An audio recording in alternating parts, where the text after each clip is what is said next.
एक बार की बात है, एक गांव में श्याम नाम का मछुआरा और उसकी पत्नी रहते थे। वो बहुत गरीब थे और एक झोपड़ी में रहते थे। मछुआरा केवल अपने खाने के लायक ही मछली पकड़ पाता था और कभी कभी मछली न मिलने पर खाली हाथ ही आ जाता था। वो स्वभाव से बहुत सीधा और भला इंसान था, लेकिन उसकी बीवी लालची औरत थी। जब भी श्याम मछली पकड़ने में नाकामयाब रहता तो वह उसको डांटती थी। एक दिन की बात है, श्याम मछली पकड़ने के लिए समुद्र में गया। वहां जाकर पूरे दिन मछली पकड़ने पर उसके हाथ कोई मछली नहीं आई, लेकिन जैसे ही शाम को वह मछली पकड़ रहा था, उसके जाल में एक मछली फंस गई जो देखने में बड़ी थी और शार्क मछली जैसी दिख रही थी। मछुआरा इस पर बहुत खुश हुआ और सोचा आज का जुगाड़ हो गया, लेकिन तभी वह मछली बोल पड़ी और बोली, मैं स्वर्ग से आई एक अप्सरा हूँ, लेकिन अभी इस रूप में हूँ। तुम मुझको छोड़ दो, लेकिन तुमको जब भी जरूरत पड़ेगी यदि तुम मुझको पुकारोगे तो मैं आ जाऊंगी। ये सुनकर श्याम ने उस मछली को छोड़ दिया और खाली हाथ ही घर की ओर चल दिया। घर जाने पर जब उसकी बीवी ने खाली हाथ आने का कारण पूछा तो उसने सारी बात बता दी। उसकी बीवी बोली, तुमको स्वर्ग की अप्सरा मिली और तुम बिना कुछ मांगे चले आए, जाओ और हमारे लिए एक अच्छा घर मान कर आओ। मछुआरा अपनी बीवी की बात मानकर समुद्र में गया और मछली को पुकारा, जिससे मछली तभी वहां आ गई। मछुआरा बोला, मेरी बीवी हमारे लिए एक अच्छा घर चाहती है। मछली बोली, ठीक है, हो जाएगा, घर जाओ। श्याम जैसे ही घर गया उसकी झोपड़ी एक अच्छे घर में बदल गई थी।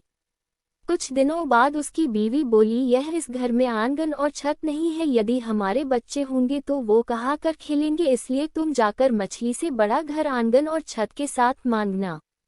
मछुआरा गया और मछली को पुकारा, जिससे मछली तभी उसके सामने आ गई। उसने जैसा उसकी बीवी ने बोला बता दिया। मछली ने बोला, ठीक है, हो जाएगा। श्याम जैसे ही घर गया तो देखता है उसका घर और बड़े घर में बदल गया है, जिसमें आंगन और छत भी है। मछुआरा और उसकी बीवी खुश हो गए। कुछ दिनों बाद उसकी बीवी फिर श्याम से बोली, मैं इस हालत में इस घर में अच्छी नहीं लगती, तुम मछली को बोलकर मुझे रानी बनाने को बोलो। श्याम के मना करने पर भी वह नहीं मानी और फिर मछुआरे को वहां जाना पड़ा। उसने जाकर मछली को पुकारा और बोला, मेरी बीवी अब रानी बनना चाहती है। मछली ने बोला, ठीक है। जब वह घर गया तो उसका घर एक बड़े महल में बदल रखा था। उसमें बाहर पहरेदार थे और अंदर जाकर देखा तो दरबार लग रखा था, जिसमें उसकी बीवी सिंहासन पर बैठी हुई थी। वह दोनों खुश हुए, लेकिन कुछ समय बाद उसकी बीवी बोली, मैं स्वर्ग की रानी बनना चाहती हूँ, तुम मछली के पास जाओ और मुझे स्वर्ग की रानी बनाने को बोलो। उसने जाने को मना किया, लेकिन उसकी बीवी की जिद के कारण उसको मछली के पास जाना पड़ा। वह मछली के पास बहुत डरता हुआ गया और अपनी बीवी की इच्छा को बता दिया। मछली बोली, इस जन्म में तो तुम्हारी बीवी स्वर्ग की रानी नहीं बन सकती, इसके लिए उसको दूसरा जन्म लेना पड़ेगा। मछली उसकी बीवी के बढ़ते लालच को जान चुकी थी। ये सुनकर श्याम अपने घर चला गया और जाकर देखा उसका घर पहले की तरह झोपड़ी में बदल गया था। उसने अपनी बीवी से बोला, तुम्हारे बढ़ते हुए लालच के कारण ये सब हुआ है।